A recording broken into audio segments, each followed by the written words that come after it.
Hello students, welcome back to my channel. मैं हूं मीनाक्षी सिसोदिया और आज हम बात करेंगे इमाइल दुर्खिम के दूसरे टॉपिक यानी कि सोशल फैक्ट्स की, सामाजिक तथ्यों की। पिछली वीडियो में हमने दुर्खिम के आत्महत्या सिद्धांत के बारे में अध्ययन किया था और आज हम अध्ययन करेंगे सोशल फैक्ट्स का कि सोशल फैक्ट्स हैं क्या। और दुर्खिम जो थे वो सोशियोलॉजी को एक स्वतंत्र विषय बनाना चाहते थे। उनका कहना था कि जो सोशोलॉजी है वो एक स्वतंत्र विषय होगा तो जितनी भी समाज की घटनाएं हैं या जितने भी सोशल फैक्ट्स हैं उनका हम बहुत अच्छे से अध्ययन कर पाएंगे और जान पाएंगे कि सोशल फैक्ट्स के पीछे क्या फैक्ट्स हैं। तो चलिए शुरू करते हैं अपने आज के क्लास को। सोशल फैक्ट्स कार्य करने, अनुभव करने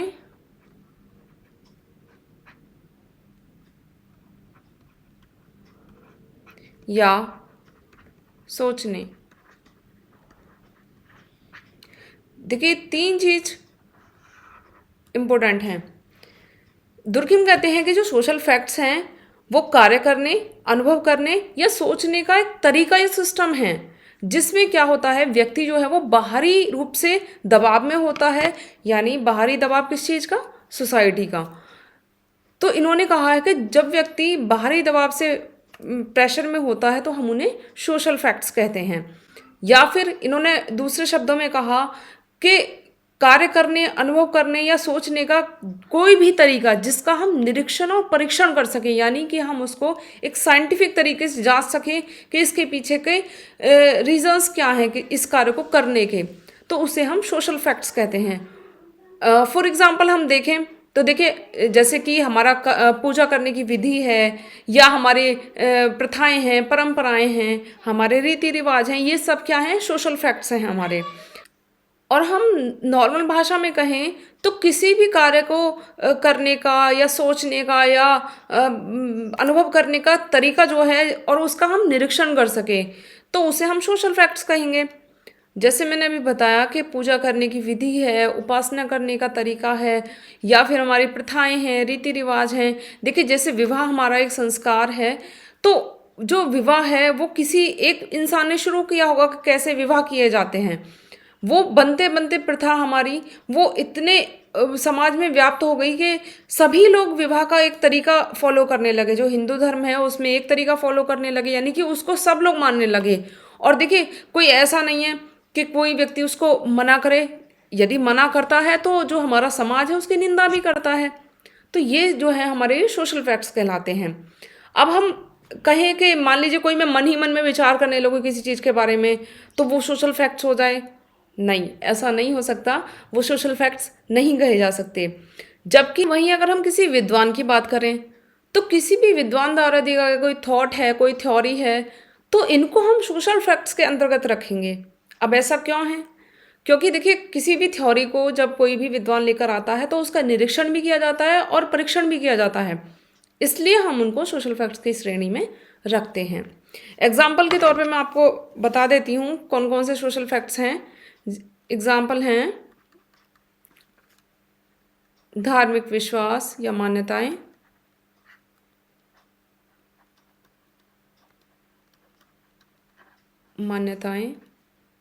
हमारी प्रथाएं,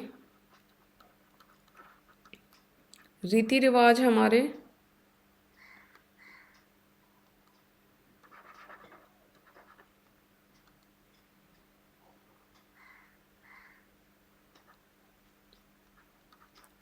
रीति रिवाज हैं हमारे, ये सभी क्या हैं? ये सोशल फैक्ट्स के अंतर्गत आती हैं। या हम कह सकते हैं आत्महत्या की दर है, आत्महत्या की दर ये भी सोशल फैक्ट्स के अंतर्गत आती है। और देखिए ये कहते हैं कि जो सोशल फैक्ट्स होते हैं वो किन किन चीज़ों से रिलेटेड होते हैं। सोशल फैक्ट्स में होता क्या है, ये देखिए एक तो व्यक्ति जो है वो बाहरी दबाव से प्रभावित होता है, यानी कि वो सोसाइटी की सारी बातों को मानकर अपने कार्य को करता है।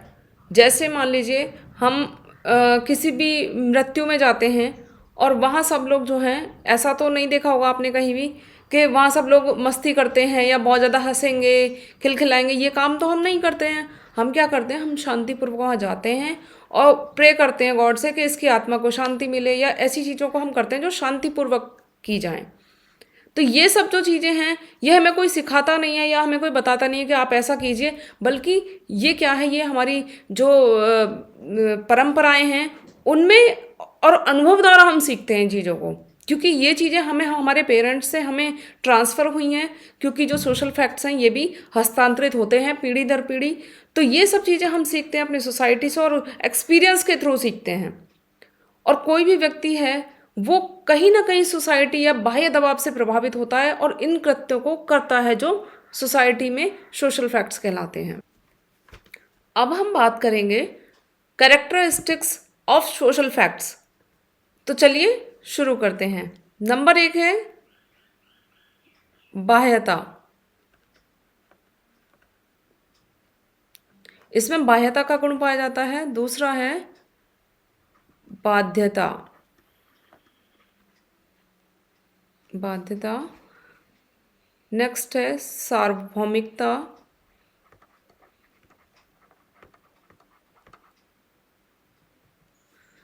नेक्स्ट है स्वतंत्रता।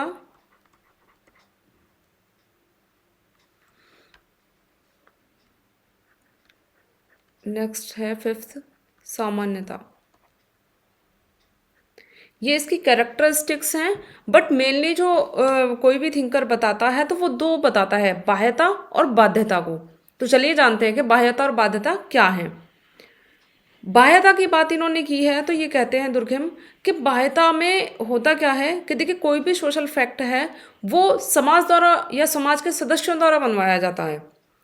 जैसे कि हम बात करें कि मंदिर के बाहर चप्पल उतारना हुआ तो उसे किसी एक व्यक्ति ने शुरू किया होगा, लेकिन जब उस कार्य को किसी व्यक्ति ने किया तो और लोग उस कार्य को धीरे धीरे फॉलो करना शुरू हो गए।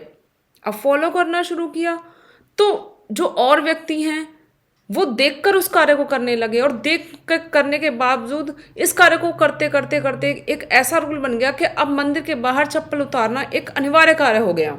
यानी सोसाइटी के सब लोग मंदिर के बाहर ही चप्पल उतारेंगे।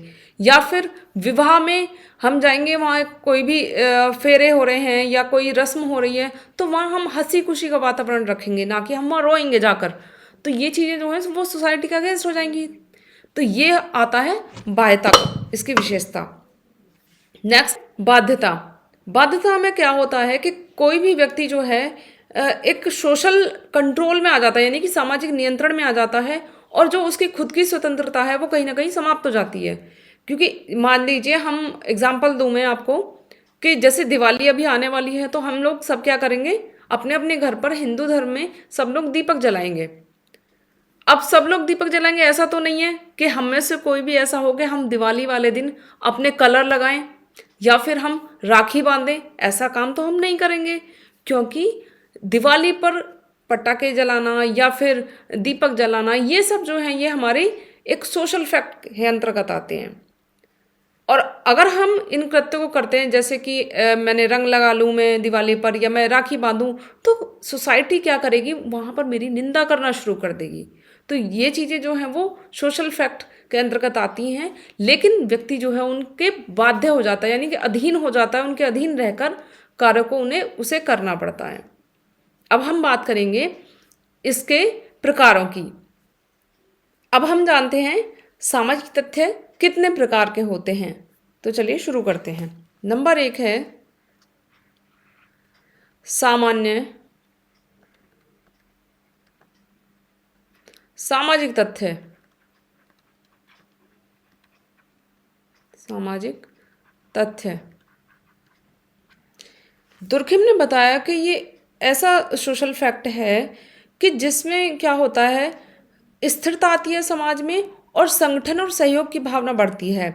या फिर हम कहें कि जो व्यक्ति हैं समाज के वो एक साथ मिलजुल कर रहते हैं। जैसे हमारे धार्मिक विश्वास हैं, मान्यताएं हैं, प्रथाएं हैं, इनके द्वारा क्या होता है कि जो हमारे सोसाइटी के लोग हैं वो बॉन्डिंग में रहते हैं और मिलजुल कर रहते हैं।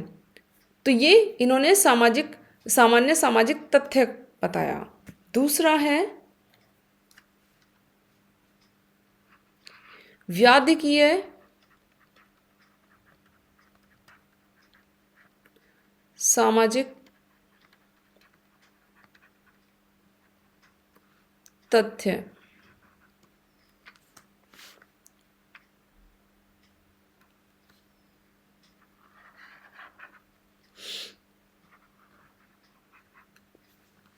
व्याधिकीय सामाजिक तथ्य इन्होंने उसको बताया कि जो समाज में एक तरीके से विसंगति फैलाते हैं या फिर स्थिरता को भंग करते हैं, या हम कहें किसी भी तरह के जो स्वीकृत मानदंड होते हैं हमारे सोसाइटी के, उनको भंग करने पर प्रेशर करते हैं।